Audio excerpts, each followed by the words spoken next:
ఇప్పటికే చాలా లేట్ అయింది. నేను టైం తీసుకోను, ఇంకోసారి ఎక్కువ మాట్లాడతాను. ఏదేమైనప్పటికీ వేదికను అలంకరించిన పెద్దలందరికీ, వేదిక ముందున్నటువంటి మా తెలుగుదేశం పార్టీ కుటుంబ సభ్యులకు, మహిళా తల్లులకు అందరికీ కూడా మనస్ఫూర్తిగా ధన్యవాదాలు తెలుపుతా ఉన్నాను. మీరు ఒకసారి చరిత్రలోకి వెళ్ళి చూస్తే, ఒక వ్యక్తి హృదయ స్పందన నుంచి పుట్టినటువంటి పార్టీ తెలుగుదేశం పార్టీ, ఒక ఎమోషన్ నుంచి పుట్టినటువంటి పార్టీ, సిద్ధాంతాల కోసం పుట్టినటువంటి పార్టీ, బడుగు బలహీన వర్గాలు, అణగారిన వర్గాలు, కార్మికులు, రైతన్నలు, వీళ్ళందరినీ ఆదుకోవడం కోసం పుట్టినటువంటి పార్టీ మన తెలుగుదేశం పార్టీ. అలాంటి పార్టీని ఈ విధంగా 40-45 సంవత్సరాలుగా, అంటే ఏ రీజనల్ పార్టీ లేనటువంటి విధంగా ఈరోజు ఉంది అంటే దానికి కారణం ఆ రోజు వేసినటువంటి ఆ విత్తనం, ఆ ఆశయాలే అని మీ అందరికీ నేను తెలియజేసుకుంటా ఉన్నాను. అదేవిధంగా ఈరోజు గౌరవ ముఖ్యమంత్రి గారు ఇన్ని సంవత్సరాల రాజకీయ జీవితంలో ఉన్నా కూడా ఎప్పటికీ బోర్ లేకుండా, ఇప్పటికీ కూడా అందరికంటే ఎక్కువగా పనిచేసే విధానం, ఈ రాష్ట్రంలో తెలుగు ప్రజల జీవితాల్లో వారు ముద్ర ఉండాలనేటువంటి చేసేటువంటి విధానం.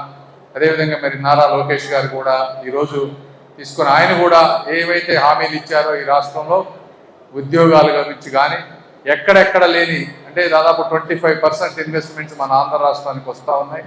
ఇవన్నీ వచ్చినప్పుడు మనందరికీ, అంటే కార్యకర్తలు కోరుకునే కొన్ని వేరే ఉంటాయి, పదవులు కోరుకుంటారు, వ్యక్తిగతంగా కొంత లాభం కోరుకుంటారు, సమాజంలో గుర్తింపు కోరుకుంటారు, ఇవన్నీ ఉంటాయి. అయితే ఈ అభివృద్ధిలో మీరు కూడా ఏదైతే అభివృద్ధి వస్తుందో, ఈ అభివృద్ధిలో కూడా మీకు కూడా తెలియకుండా ఎన్నో లాభాలు వస్తాయి.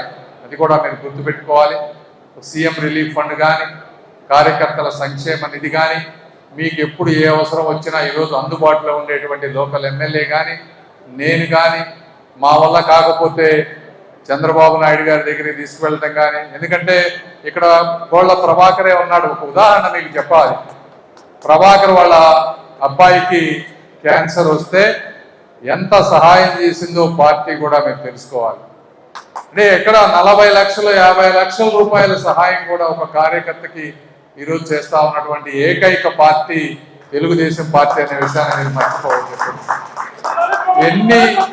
ఎన్ని పార్టీలు ఉన్నా కూడా, ఇందాక ఎక్కువ అని మాణిక్యరావు గారు, అదేవిధంగా నజీర్ గారు, మాణిక్యరావు గారు అందరూ బాగా చాలా క్లియర్గా చెప్పారు మన పార్టీలో. అదేవిధంగా మళ్ళీ కూడా చాలా అద్భుతంగా మాట్లాడారు.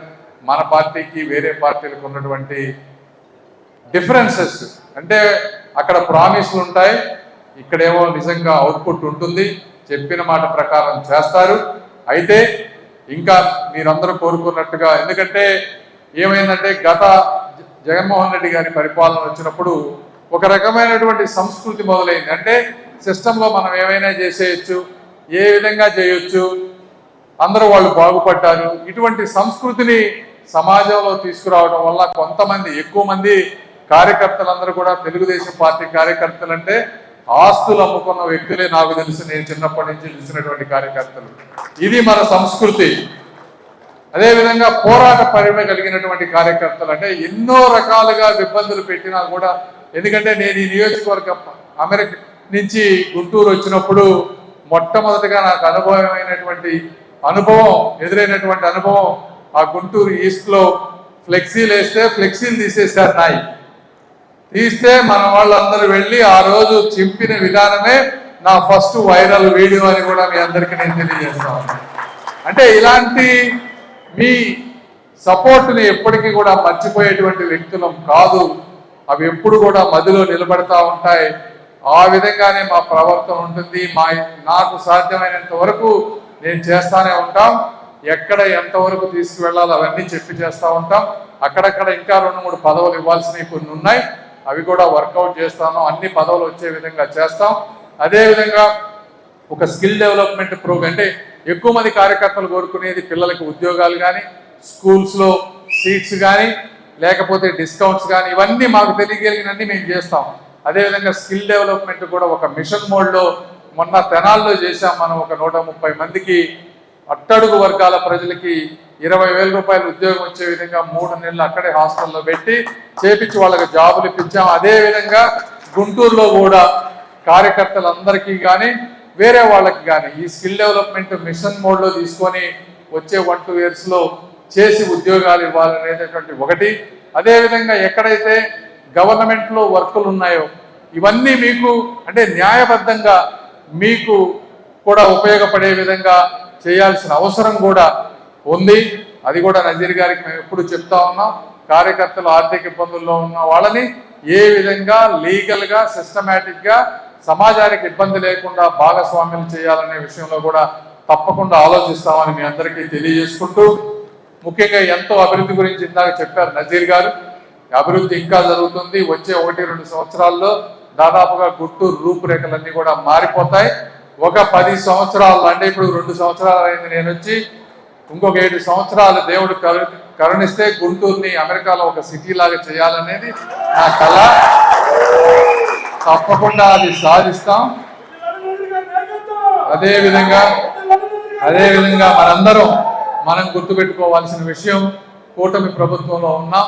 అన్ని రకాల కార్యకర్తల్ని జనసేన బీజేపీని కలుపుకొని ముందుకు వెళ్లాల్సినటువంటి అవసరం ఉంది. ఈరోజు పవన్ కళ్యాణ్ గారు ఇచ్చేటువంటి సపోర్ట్ కానీ నరేంద్ర మోడీ గారు ఇచ్చేటువంటి సపోర్ట్, ఎందుకంటే సెంట్రల్ గవర్నమెంట్లో ఆ మినిస్టర్స్ అందరూ సపోర్ట్ ఇవ్వకపోతే ఆగిపోయిన మీ నంది వెలుగు బ్రిడ్జిని కానీ శంకర్ విలాస్ బ్రిడ్జిని కానీ రేపో ఎల్లుండో ప్రారంభించుకోబోయే మిగిలిన బ్రిడ్జిలను కానీ నేను తీసుకువచ్చేవాడిని కాదు. కాబట్టి వారికి ఇవ్వాల్సిన మర్యాద గౌరవం తప్పకుండా మనం అందరం ఇవ్వాలని చెప్పి మీ అందరికీ నేను తెలియజేసుకుంటా ఉన్నాను. అదేవిధంగా ఇందులో రేపు లోకల్ బాడీస్ ఎలక్షన్స్ వస్తూ ఉన్నాయి కాబట్టి చిన్న చిన్న మనస్పర్ధలు ఉన్నా కూడా అన్ని కూర్చొని నజీర్ గారితో కూర్చొని సాల్వ్ చేసుకోండి. నేను మీరందరూ కోరుకునేది ఏంటంటే పార్టీ అన్నాక కుటుంబాలు అన్నాక ఎక్కడ గొడవలు లేకుండా అన్ని కరెక్ట్గా జరుగుతాయని నేను చెప్పను. అయితే ఎప్పుడు కూడా మనం కూర్చున్న చెట్టుని కానీ కొమ్మని కానీ నరుక్కుంటే కింద పడేది మనమే అన్న విషయాన్ని కూడా మీరు అందరూ గుర్తుపెట్టుకోవాలి. ఎందుకంటే ఒక రోజు కాకపోతే ఇంకో రోజుకైనా నజీర్ గారి వల్ల, నా వల్ల, లోకేష్ గారి వల్ల పనులు అవుతాయి తప్పించి అసలు మన గోడినే నాయకుడు లేకపోతే అసలు మరి మీకు ఏమి పనులు అవటమే కాదు గౌరవం కూడా ఉండదు అని చెప్పి మీకు అందరికీ తెలియజేసుకుంటా ఉన్నా. ఎందుకంటే తెలుగు జాతి మీకు వాస్తవం చెప్పాలంటే నేను ఎన్నో రాష్ట్రాలు తిరిగాను ఈ మినిస్టర్ అయిన తర్వాత. నాకు ఒకప్పుడు చంద్రబాబు నాయుడు గారు అన్నా తెలుగుదేశం పార్టీ అన్నా విపరీతమైన అభిమానం ఉండేది. ఈ రాష్ట్రాలు తిరిగిన తర్వాత వారి మీద అభిమానం ఇంకొక 10 రెట్లు పెరిగింది. ఎందుకు పెరిగిందంటే ఆ రాష్ట్రాల పరిస్థితి చూసి ఈరోజు హైదరాబాదు ఇవన్నీ చూస్తా అంటే ఆశ్చర్యం ఇస్తూ ఉంది. ఇంత అద్భుతంగా ఎలా మనం ముందుకు వెళ్ళాం, మిగిలిన రాష్ట్రాలు ఎలా ఉన్నాయని. మొన్న టెలికాం మినిస్టర్ సింధియా గారు వచ్చారు. వస్తే అమరావతి మీటింగ్ అయిపోయిన తర్వాత పోస్టల్ డిపార్ట్మెంట్ విజయవాడ సందులో నుంచి వెళ్తా ఉంటే ఆయన విజయవాడ ఏంటి ఇంత అద్భుతంగా ఇంత బాగా డెవలప్ అయిందని అడుగుతున్నారు. మీరు హైదరాబాద్ ఎప్పుడు వెళ్ళారు అంటే నేను 6-7 ఏళ్ల క్రితం వెళ్ళాను అన్నారు ఆయన. మీరు హైదరాబాద్ వెళ్ళండి అప్పుడు తెలుస్తుంది అసలు ఆంధ్రప్రదేశ్ తెలుగు ప్రజల సత్తా ఏంటో. మీరు విజయవాడని ఇప్పుడే అంటా ఉన్నారు, ఇంకో 5 సంవత్సరాల తర్వాత చూస్తే అమరావతి అంత అద్భుతంగా ఉంటుంది అని చెప్పామంటే ఇది మన తెలుగు దేశం. ఇదంతా కూడా తెలుగుదేశం పార్టీ. శిలా ఫలకాలు వేసే పార్టీ ఏదన్నా ఉంది అంటే అది తెలుగుదేశం పార్టీ. కేడర్ని గౌరవించే పార్టీ ఏదన్నా ఉందంటే అది తెలుగుదేశం పార్టీ.